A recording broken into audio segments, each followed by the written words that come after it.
Hi friends, நாம் இன்றைக்கி என்ன பார்க்க போகிறோம்னா ஜிகே தான் பார்க்க போகிறோம். இது வந்துட்டு ப்ரீவியஸ் இயர் கொஷின் பேப்பர். வாங்க வீடியோக்குள்ளே போகலாம்.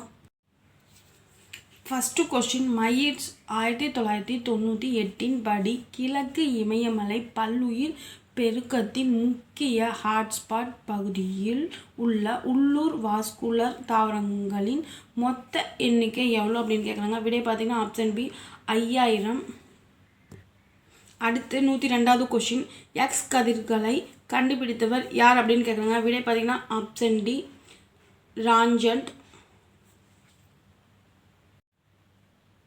அடுத்து 103வது கேள்வி, வாயு விதியை கூறியவர் டேஸ் ஆவார். விடை பார்த்திங்கன்னா ஆப்ஷன் டி ராபர்ட் பாயில்ஸ். அடுத்து 104வது கேள்வி, பாயில்ஸ் என்பது கீழ்கண்ட எதனுடன் தொடர்புடையது. விடை பார்த்திங்கன்னா ஆப்ஷன் பி பாகியல். அடுத்து 105வது கொஷின், வட்டப்பாதையில் சைக்கிளில் செல்லும் ஒருவர் வட்ட மையத்தை நோக்கி உட்பக்கமாக சாய்வது எதனால். விடை பார்த்திங்கன்னா ஆப்ஷன் ஏ தேவையான மைய நோக்கு விசையை உருவாக்க. அடுத்து 106வது கேள்வி, விக்ரம் சாராபாய் விண்வெளி மையம் அமைந்துள்ள இடம் டேஸ் ஆகும். விடை பார்த்திங்கன்னா ஆப்ஷன் பி திருவனந்தபுரம், கேரளா. அடுத்து 107வது கொஸ்டின், பின் வருவனவற்றுள் எந்த ஒன்று அறிவுசார் கற்றலுக்கு வழிவகுக்கிறது. விடை பார்த்திங்கன்னா ஆப்ஷன் சி கருத்துசார் கற்றல். அடுத்து 108வது கேள்வி, 2020ஆம் ஆண்டிற்கான உடற்செயலியல் அல்லது மருத்துவத்திற்கான நோபல் பரிசு பெற்றவர்கள். விடை பார்த்திங்கன்னா ஆப்ஷன் ஏ மைக்கேல் ஹண்டன், அப்புறம் ஹர்வி ஜே அல்டர் மற்றும் சார்லஸ் எம் ரைஸ். அடுத்து 109வது கேள்வி, விளையாட்டுகளில் சிறந்த பயிற்சியாளர்களை கௌரவிப்பதற்கான துரோணாச்சாரியார் விருது எந்த ஆண்டு தொடங்கப்பட்டது. விடை பார்த்திங்கன்னா ஆப்ஷன் சி 1985. அடுத்து 110வது கொஸ்டின், மாவட்ட திறன் கமிட்டியை தலைமை தாங்குவது. விடை பார்த்திங்கன்னா ஆப்ஷன் ஏ மாவட்ட ஆட்சியர். அடுத்து 101வது கேள்வி, தொற்று நோய்க்கு பிந்தைய உலகத்திற்கான 10 பாடங்கள். இங்கிலீஷில் பார்த்திங்கன்னா 10 lessons for a post pandemic world என்ற புத்தகத்தின் ஆசிரியர் பெயர் அப்படின்னு கேட்குறாங்க. ஆன்சர் பார்த்திங்கன்னா ஆப்ஷன் பி பிரீத் ஜஹாரியா. அடுத்து 112வது கேள்வி, மார்ச் 2021 சூயஸ் கால்வாயில் சிக்கியிருந்த மாபெரும் கொள்கலனுடைய சரக்கு கப்பலை பெயரிடுக. விடை பார்த்திங்கன்னா ஆப்ஷன் பி எவர் கிவன். அடுத்து 113வது கொஸ்டின், கீழ்கண்டவற்றில் எது கவர்னரின் அதிகாரம் இல்லை. கொஷினை நல்லா பார்த்துக்கோங்க. இல்லை அப்படின்னு கொடுத்துருக்காங்க. பார்த்திங்கன்னா 4 பாயிண்ட் கொடுத்துருக்காங்க. ஃபஸ்ட்டு வந்துட்டு ராஜதந்திரம் மற்றும் இராணுவ அதிகாரங்கள். இது யாருக்கு போகும் அப்படின்னு பார்த்திங்கன்னா பிரசிடெண்ட்டுக்கு தான் போகும். செகண்ட் வந்துட்டு மாநில அரசு தலைமை வழக்கறிஞரை நியமித்தல், இதுவும் கரெக்டு. செகண்ட் வந்துட்டு சட்டசபைகளை கலைத்தல், இதுவும் கரெக்டு. தேர்டு வந்துட்டு மாநிலங்களுக்குள் தண்டனைகளை மறுபரிசீலனை செய்தல், இதுவும் கரெக்டு. ஸோ இங்கே வந்துட்டு அதிகாரம் இல்லை அப்படின்னு கேட்டங்காட்டிக்கு ஆப்ஷன் ஏ ஆன்சர் ராஜதந்திரம் மற்றும் இராணுவ அதிகாரங்கள். அடுத்து 114வது கேள்வி, இந்திய பிரதம மந்திரி டாக்டர் மன்மோகன் சிங் டேஸ் நதியை இந்தியாவின் தேசிய நதியாக 4 நவம்பர் 2008 அறிவித்தார். விடை பார்த்திங்கன்னா ஆப்ஷன் பி கங்கை நதியை தான் அவங்க வந்துட்டு தேசிய நதியாக சொல்லியிருப்பாங்க.